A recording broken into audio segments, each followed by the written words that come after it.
is settled down here, those questions will remain and will have to be tackled. Barbara Millar, thanks very much. Now, the banking industry is considering a plan to boost protection for vulnerable customers, with the public invited to make submissions. Well, the consultation comes after a difficult year for the banks, which the Royal Commission exposed in grim detail how the interests of banks trumped the interests of customers. Anna Bligh is the Chief Executive of the Australian Banking Association. She joins us now from Sydney. Anna, welcome to breakfast. Good morning, Lisa. How can banks help vulnerable customers? Well, Lisa, I think the Royal Commission showed that banks need to and must improve their services for all customers, but particularly those that are vulnerable. And I think it's important for everyone to remember that any of us can become vulnerable at some point in our lives. If you lose a job, if you're leaving a violent relationship, then you can become financially vulnerable, even if it's only for a short period of time. This paper is a first step in doing better, and it goes right across the spectrum from how banks communicate with people, how they design products and services, how they use data to predict when people might be experiencing difficulty, and how they support and train their staff right at the front line. But your association's had codes of practice in the past, and the banks have virtually thumbed their noses at the association. How do we have any faith that they'd take notice now? Lisa, what we've seen in the Royal Commission is a very, very rigorous examination of where and how banks need to do better. And banks are under no illusion that the public and, importantly, their own customers expect to see a significant lift in service and performance, and that's what every bank is working across the board to achieve.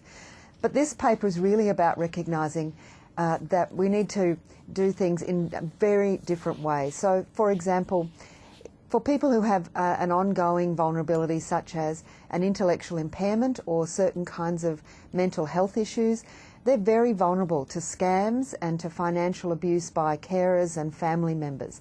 How can we design products and services using some of the technology that's now available that protects those customers in ways that perhaps hasn't been possible in the past? And similarly, how do we communicate directly with people in ways that means they can understand and feel safer about telling their bank that they're having trouble financially, even if it's just for a short period, to stop people falling into those terrible circumstances and that spiral of debt and difficulty. Can I just ask you, Anna Bligh, on this issue of Westpac getting out of financial advice? It's the last major bank to announce it's doing that. What does it say about the industry that it's too expensive to dispense advice that actually complies with the law? Well, obviously each bank makes these decisions about their structure of their business on their own commercial grounds, and I can't speak for Westpac in that regard, but what I can say is that all of the major banks have had a really good look at this, and what they've really identified is that what they do best is core banking. And over the last decade, they've tried to add a lot of other businesses to that core service, and a number of them have moved away from those extra businesses, such as the financial advice and in some cases mortgage businesses, to make sure that they can now focus on the core and get it right. It's about going back to basics. And I think that's what the public expect. It's what the Royal Commission, I think, led people to think more about. And what we're seeing is a big structural change.